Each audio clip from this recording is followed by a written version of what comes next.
Bonjour à tous. Aujourd'hui, je vais vous parler de Streamlit. C'est une bibliothèque Python open source qui facilite la création et le partage de belles applications web personnalisées pour l'apprentissage automatique qui permettent de présenter de jolis rapports dynamiques. Avant tout, je vais vous montrer comment installer Streamlit. Vous ouvrez une console et puis vous tapez pip install Streamlit. Ça va prendre quelques minutes. Ici, il me dit qu'il est déjà installé. Effectivement, j'avais déjà procédé à son installation. Petite remarque pour ceux qui auraient des problèmes avec Python et pip. Il arrive relativement fréquemment que certains d'entre vous me disent qu'ils n'ont pas accès à la commande pip. Vous tapez pip et il nous dit commande non trouvée. Si c'est le cas, je vais vous expliquer comment résoudre le problème de manière simple. Il y a probablement un problème d'installation de Python. Vous avez peut-être installé un outil qui prend en charge une version de Python qui est installée dans le répertoire de l'application. Nous, ce qu'on va faire, c'est prendre en charge une version de Python qui est installée sur l'ordinateur et qui est disponible dans toutes les consoles et pour tout le monde. Première chose, on va taper Python-V majuscule pour obtenir la version de Python. On peut taper également pip-v pour avoir la version de pip.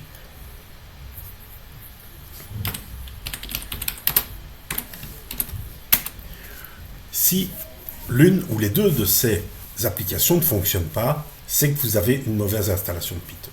Que faire pour résoudre ce problème? Première chose, désinstaller les anciennes versions de Python. Pour faire cela, on va dans Application and Features. Donc là, je viens de faire un clic droit sur le bouton démarrer de Windows. C'est la même chose pour toutes les versions de Windows. Vous tapez Python ici, désinstaller, et il va désinstaller la version de Python. Je vais faire pour celle-ci. Voilà, la version 3.9 est désinstallée. OK. Vous pouvez désinstaller également les autres versions. Si c'est déjà la version 3.10 et que vous n'arrivez pas à avoir ces commandes-ci dans l'interface, dans la ligne de commande, c'est que Python a été mal installé. Pour ça, vous pouvez faire modifier, next, et ici, vous avez très certainement oublié de cocher Add Python to Environment Variable. C'est crucial. Si vous ne l'avez pas, c'est normal que la commande Python n'apparaisse pas dans la console. Donc, vous pouvez, si elle n'est pas cochée, la cocher, vous faites installer, et normalement, en redémarrant une console, donc il ne faut pas repartir de la console que vous aviez déjà, vous faites Exit ici, vous redémarrez une console en tapant CMD, Enter, la console redémarre, et là, à ce moment-ci, vous pouvez faire un Python-V et vous aurez la version de Python et pip-v et vous aurez également la version de pip. Où est installée la version de Python? Si vous faites un Python-V comme Verbosity, il va vous cracher tout un tas de choses. Alors, vous remontez tout en haut de la console, par où ça a démarré, et vous verrez ici, c'est user, admin, appdata, logal, programme, Python, etc. C'est ce type de chemin que vous devez trouver. Si ce n'est pas le cas, peut-être que vous utilisez une mauvaise version de Python. Pour cela, je vous conseille de supprimer toutes les versions de Python. Vous supprimez toutes les versions de Python et puis vous réinstallez. Pour réinstaller, vous téléchargez la dernière version de Python. Pour télécharger la dernière version de Python, vous vous rendez sur python.org, download, et là, il y a un bouton Download for Windows, c'est-à-dire qu'il va normalement s'adapter à la version de votre operating system. Donc, si c'est Mac, il sera marqué Download for Mac. Donc, nous, ce qu'on va faire, c'est un download de Python 3.10.4.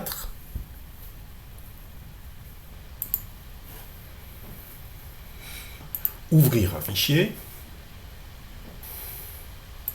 De nouveau, ne pas oublier d'aller cliquer sur Add Python to Environment Variable. Alors, lors de l'installation ici, je ne sais malheureusement pas faire un install direct. la fenêtre est légèrement différente. C'est dans la première, il y a une petite case à cocher. Faites bien attention à les cliquer dessus, mais c'est exactement le même principe que ici. Toujours notre console. Vous avez installé la dernière version de Python. Vous avez redémarré une nouvelle console. Attention, redémarrer. Sinon, la variable passe d'environnement qui est ici, on ne verra pas apparaître Python. Si vous voulez savoir si Python est dans la variable d'environnement, vous tapez passe et vous devriez la voir apparaître. Voilà, ici par exemple. Vous voyez apparaître l'endroit où est installé Python. Ensuite, vous retapez le pip install Streamlit. Quand vous avez installé Streamlit, eh bien vous êtes prêt à utiliser. Vous pouvez taper dans une console Streamlit Hello.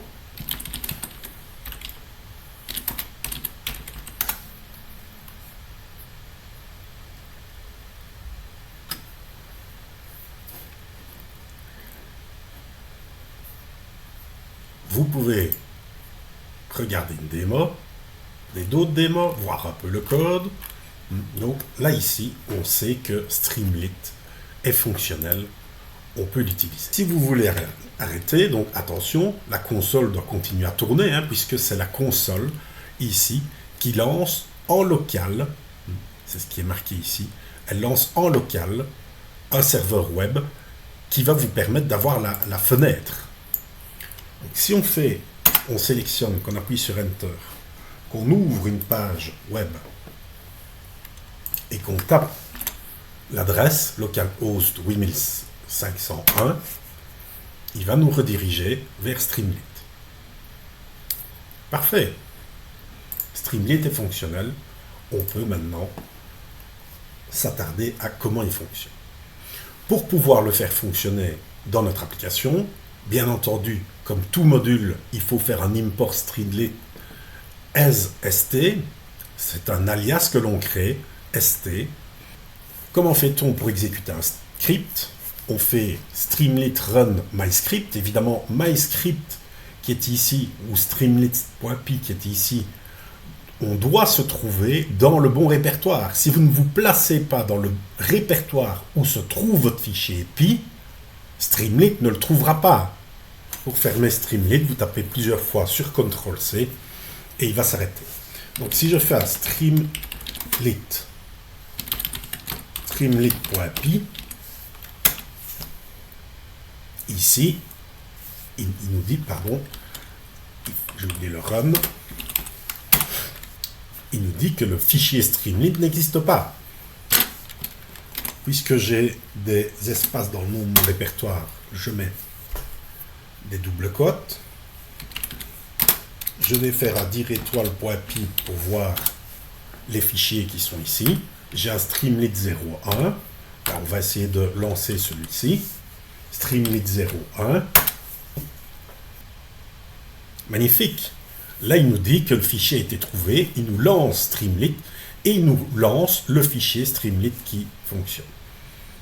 Alors, visiblement, celui que j'ai ici dans mon répertoire n'est pas fonctionnel. Ce sont des fichiers de test.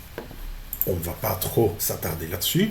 Voilà comment on va exécuter un fichier avec Streamlit, donc qui comportera notre script et notre description pour avoir notre application.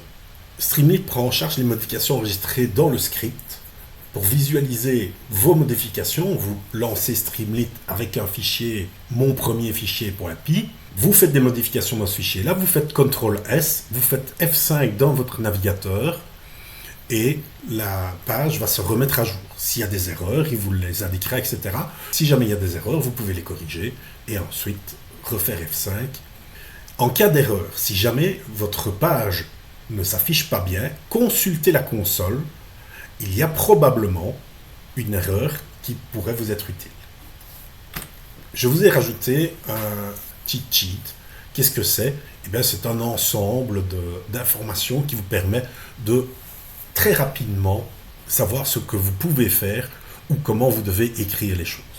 Alors, il y a un lien ici.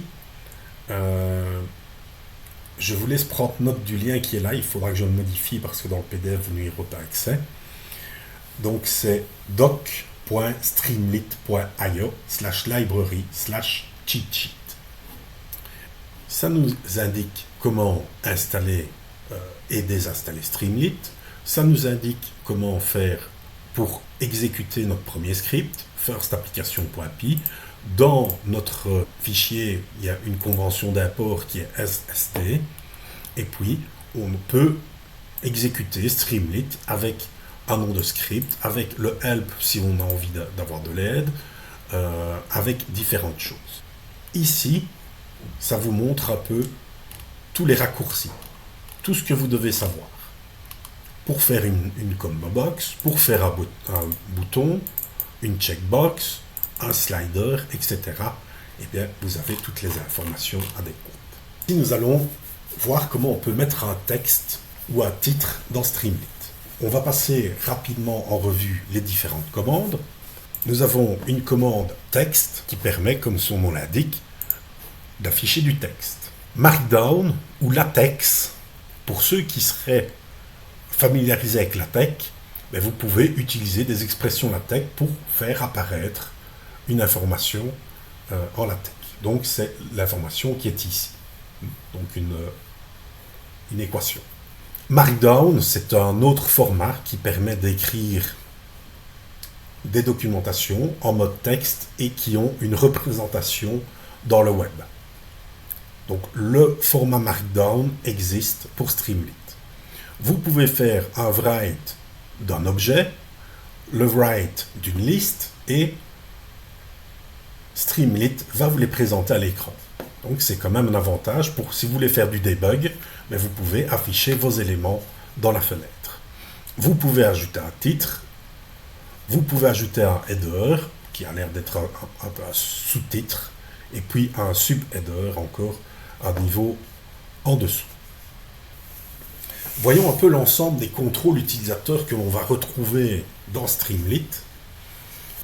Nous avons le ST button, button qui est click me, qui est ici. Une checkbox. Donc ça c'est une petite checkbox. Vous pouvez, forcément une c'est peut-être un peu léger, mais pour vos filtres vous pourriez faire apparaître homme, femme, les deux par exemple, et on va sélectionner ce que l'on veut voir. Les radio buttons, c'est on veut voir les chiens ou les chats. On ne sait pas voir les deux. La select box qui est une box, quand on appuie dessus, il y a une liste qui apparaît. Ici, c'est une box de multi-sélection, c'est-à-dire qu'on peut sélectionner plus d'un élément dans la box. On a un slider qui pourrait vous être utile si vous mettez par exemple des dates ou éventuellement un minimum, un maximum, si vous aviez envie de dire je veux sélectionner les données qui sont entre telle et telle valeur. Donc avec le slider c'est facile, hein. C'est un contrôle qui fonctionne bien. On a un select slider où là on va donner une liste plutôt que d'avoir un range.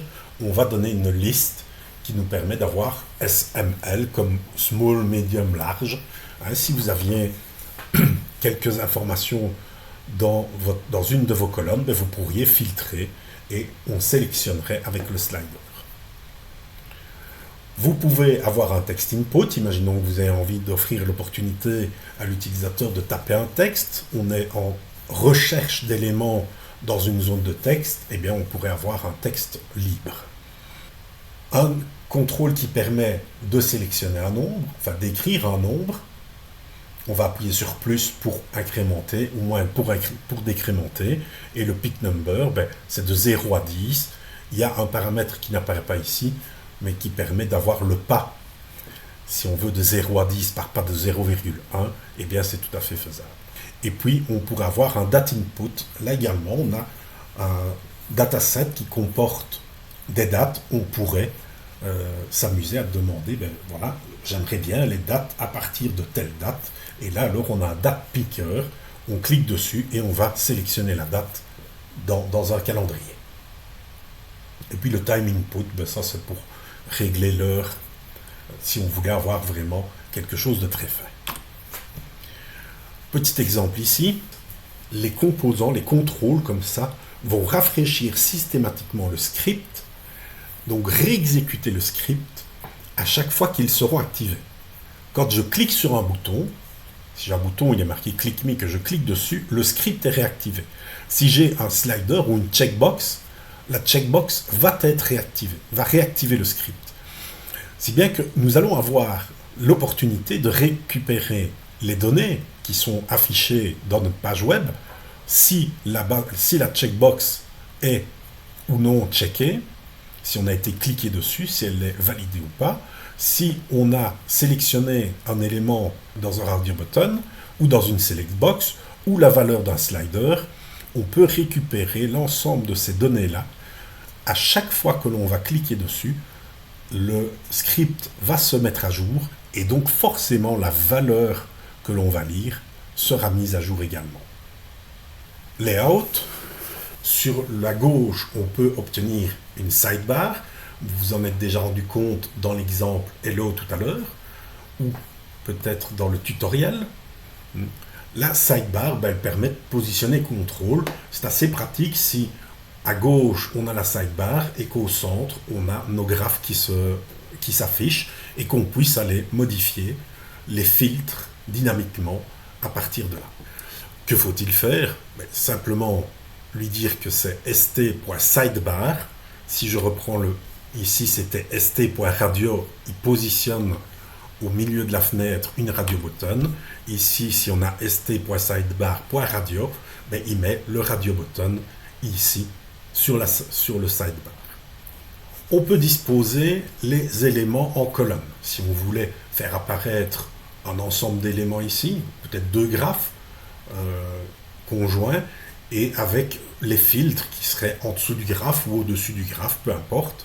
On peut déclarer des colonnes, stcolumns2 pour lui dire nous avons 2 colonnes. Ici, le right, c'est simplement pour identifier où est la colonne 1, où est la colonne 2. Et puis, avec le with colonne 1, c'est ça qui va nous permettre de dire ça, je vais le mettre dans la colonne 1, ceci, je vais le mettre dans la colonne 2. Donc, c'est le même script que ici, à la différence près que ici, on va mettre ça dans une première colonne et le reste dans une seconde colonne. Vous pouvez comme ça avoir soit une sidebar, soit des colonnes, soit éventuellement des expanders. Les expanders, ce sont ces contrôles-ci qui, au moment où on clique dessus, vont s'étendre. Ici, il n'est pas étendu, ici, il est étendu. On peut, par exemple, mettre un petit jeu de données dedans, pour voir un peu quelles sont les données et pouvoir les analyser plus facilement. Nous avons un jeu de données, nous créons 2 colonnes, colonne 1, colonne 2, colonne 1, colonne 2. On va rajouter un line chart dans la colonne 1, un bar chart dans la colonne 2. Nous allons ensuite, dans les 2 colonnes, rajouter un expander avec un titre, si explanation, admettons. On peut écrire du texte et puis on peut faire un st.tabledata. Le table data nous affiche la table avec nos données. La deuxième colonne est parfaitement identique. On peut lui dire attention, parce que vous verrez bien quand vous allez lancer votre premier exemple, il va utiliser que une moitié de page au centre et on aura approximativement 25% de chaque côté non exploité. Si on veut exploiter l'entièreté de la page, il suffit de le dire à Streamlit, st cette page config, layout wide, il va utiliser l'entièreté de la page pour faire notre affichage, ce qui n'est pas plus mal et qui nous permettra d'avoir une meilleure lecture de nos données. Affichage de statut, imaginons que vous ayez une erreur dans les données ou erreur dans le filtre qui a été demandé par l'utilisateur. Vous pouvez faire apparaître un message d'erreur très facilement, st.error, warning, info et success, qui permettent d'afficher ceci. Si jamais vous gérez les exceptions, vous faites un try except, eh bien vous pouvez donner le détail de l'exception à l'utilisateur. Lui aura la possibilité de réagir et de savoir ce qui ne fonctionne pas dans le script. Donc c'est quelque chose quand même de relativement intéressant. Ici, ce qu'on ne voit pas très clairement, parce que c'est juste un tout petit morceau ici, on peut utiliser un st.spinner, test in progress. Qu'est-ce que c'est? C'est simplement une barre de progression qui nous permettrait, ici, dans le code du WIS, alors on fait un time.sleep 5, imaginons que vous lisiez un fichier de données de grosse taille, qui prend plusieurs secondes à se charger, plutôt que de laisser l'utilisateur dans le flou et qui se demande pourquoi la page ne se charge pas, eh bien vous mettez un petit spinner qui va indiquer in progress, vous faites le data, panda.readcsv ici, et puis hop, st success done, boum, ça afficherait ceci par exemple, et quand le code est fini, ben, la barre de progression disparaît, et on a l'affichage complet de notre application. Une autre barre de progression, donc ça c'est vraiment une barre de progression qui va avancer, ceci va se mettre au milieu de la page, ceci se mettra à l'emplacement où on le met. On pourrait également faire ça de nouveau, si on a un traitement de longue haleine, peut-être qui se produit dans des threads ou ce genre de choses-là, attention que la barre de progression, à un moment donné, il faut la faire avancer. Donc, si c'est juste lire le fichier, ben, on va passer de 0 à 100 directement, à 0 avant de lire le fichier, 100 quand on aura fini de lire. On n'aura pas cette progression qui va se dérouler comme on l'attendrait. Donc, si c'est un seul fichier, une seule opération qui dure longtemps, on fait un in progress ici. Si par contre, on fait une boucle d'adaptation de données, quelque chose comme ça qui va être très long, eh bien rien ne nous empêcherait de définir une valeur minimum et maximum pour la barre de progression et d'initialiser la barre de progression à une valeur qui va être incrémentée au fur et à mesure. Les exemples que vous allez voir ici donc, se trouvent dans les PDF. Ce sont des exemples qui se basent sur les mêmes données utilisées pour Panda et Matplotlib.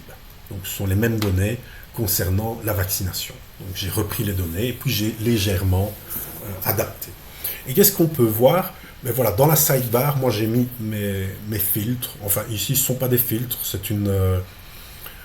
des radio buttons qui permettent de choisir soit on a les doses qui sont cumulées, soit elles sont juxtaposées, donc elles sont cumulées ici, juxtaposées ici. Ça permet d'avoir deux graphiques différents avec les mêmes données. Attention, vous, ça n'en fera qu'un seul, bien entendu. C'est des interprétations de données que je veux, ce n'est pas visualiser des données différemment. Si on appuie sur afficher les données, on a une table qui apparaît avec les données. Et puis j'ai une autre présentation des données, de nouveau avec les premières et secondes doses et le type de vaccin. Comment est-ce que tout ça fonctionne? Vous voyez, ça c'est ce que j'attends de vous. C'est un exemple complet qui est quand même relativement complexe et ça vous montre tout ce que vous devez faire. Dans un premier temps, moi je crée une fonction load data. On va d'abord parcourir celle-ci. Load data qui va faire quoi? Qui va lire mon CSV, filtrer, parce que pour l'instant je prends toujours les cas pour la Belgique, mais je pourrais mettre les reporting country dans une combo box et sélectionner le pays que j'ai envie de filtrer. Premier filtre que je pourrais rajouter. Je pourrais rajouter un filtre dynamique aussi qui me permettrait de dire ok, je veux les âges, donc une multi-select où j'irai sélectionner les différentes tranches d'âge que je voudrais voir dans mon graphique. Et puis je groupe les données. Cette fonction load data, elle est appelée au tout début du script. Donc on a une première fonction load data, on a une fonction createPy, dont je parlerai un peu plus tard. La fonction load data charge les données, elle les charge et elle nous les renvoie. Dans D, nous avons le data frame. On va créer une sidebar avec un header qui nous dit que c'est une sidebar avec des paramètres. Voilà, sidebar avec des paramètres. On va ajouter sur notre sidebar nos filtres, st.sidebar.radio répartition des doses, cumulées ou juxtaposées, une checkbox pour dire afficher les données, et puis je vais mettre un titre à ma page centrale, dose de vaccin en Belgique. Attention, veillez bien à mettre des titres qui sont en rapport à ce que vous faites. Si bar chart state, qui est ici, bar chart state, qui nous permet de savoir si on a appuyé sur cumuler ou juxtaposer. Si l'état est cumulé, eh bien j'affiche telle donnée. Si non, j'affiche telle donnée. Donc je fais deux graphiques différents, celui-ci ou celui-là, sachant que celui qui est cumulé a une petite différence. If show data, qu'est-ce que c'est? C'est si j'ai cliqué sur ma checkbox, je veux afficher les données. Si je n'ai pas cliqué dessus, le show data est à false et on ne passe pas par ici. Donc je rajoute ici, je ne les masque pas. S'ils ne sont pas là, on ne les affiche pas. C'est du code qui n'est pas évalué, qui n'est pas rajouté dans notre page web. Et puis je mets de nouveau un petit header. On a deux colonnes, une ici et une là. Et puis je crée deux pie charts, un pour les premières doses et un pour les secondes doses. Exemple 2, tiré également des précédents slides. Que voit-on sur cet exemple? On a soit une select box, soit un slider. Donc j'ai la possibilité de choisir la date de début, soit par des select box, soit par des sliders. Vous voyez, le slider, c'est un petit peu plus sympa à utiliser, surtout quand on a de nombreuses données, que d'aller rouletter dans la combo box. Ce qu'on trouve ici, c'est l'ensemble des données, de la première à la dernière semaine pour lesquelles j'ai des données. Par contre, ici, on va, avec les sliders, venir modifier la semaine qui nous intéresse, et le filtre va être dynamique. Je modifie le slider là, le graphique se modifie ici. Je modifie l'autre, le graphique se modifie également. Donc c'est très intéressant. Et vous verrez aussi que les moyennes sont modifiées. Ce qui est normal, on veut une moyenne sur la période qui nous intéresse. Qu'est-ce que j'ai fait quand j'ai essayé de faire ce genre de graphique-là avec Streamlit? J'ai de nouveau fait un load data. Et puis, j'ai réfléchi, que vais-je mettre en filtre? Eh bien, ici, j'ai décidé de mettre les semaines. J'aurais pu rajouter, comme je vous l'ai dit juste avant, on aurait pu mettre ici le pays ou les tranches d'âge. Vous n'hésitez pas. Plus il y a de filtres, mieux c'est, évidemment. Ici, on a le pays. Je pars direct sur la Belgique, mais je pourrais rajouter autre chose. Et puis, que vais-je faire? Je vais simplement dire que j'ai des contrôles qui vont me permettre d'ajouter un petit peu du filtre à ce que j'avais précédemment. Si j'utilise la select box, eh bien, je vais mettre des select box ici, sinon je vais utiliser des sliders. Et qu'est-ce que je vais faire? Je vais lui dire que le begin et le end, begin et end ici, je vais recevoir les données, donc ce qui est sélectionné dans mes contrôles. Et c'est sur base de ces données-là que je vais filtrer. Vous voyez, je fais un query, your week ISO, le contenu, c'est ceci, c'est ce qui se trouve dans la table que j'ai, dans le data frame que j'ai. Et donc je peux filtrer sur your week ISO est plus grand ou égal à begin et inférieur ou égal à end. J'ai pu filtrer simplement en rajoutant quelques contrôles ici. J'ai rajouté du filtre à ce que j'avais fait précédemment qui était statique. Le group by, il existait déjà, ça n'a pas changé.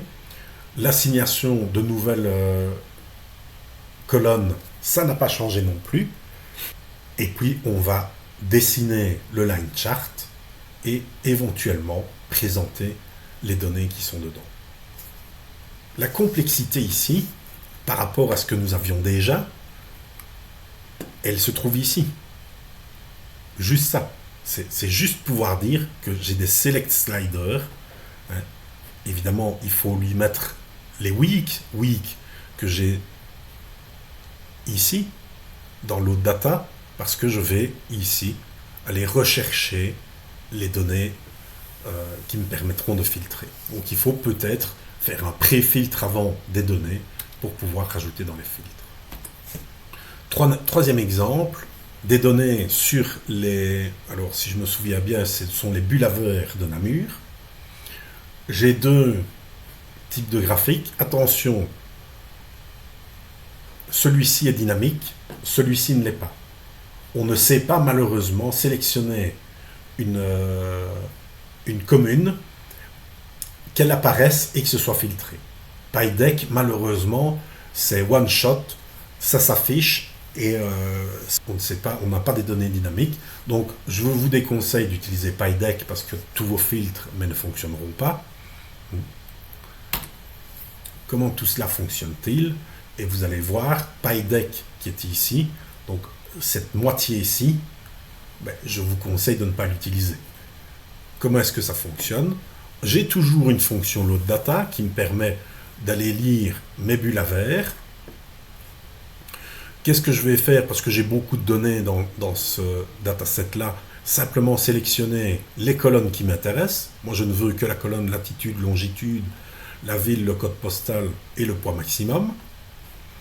Pour PyDeck uniquement, si des valeurs nulles sont dans le data frame, et ça, faites très attention si vous voulez absolument utiliser PyDeck, vous pouvez le faire s'il n'y a pas de filtre dynamique, vous pouvez afficher une fois PyDeck pour essayer, c'est pas mal.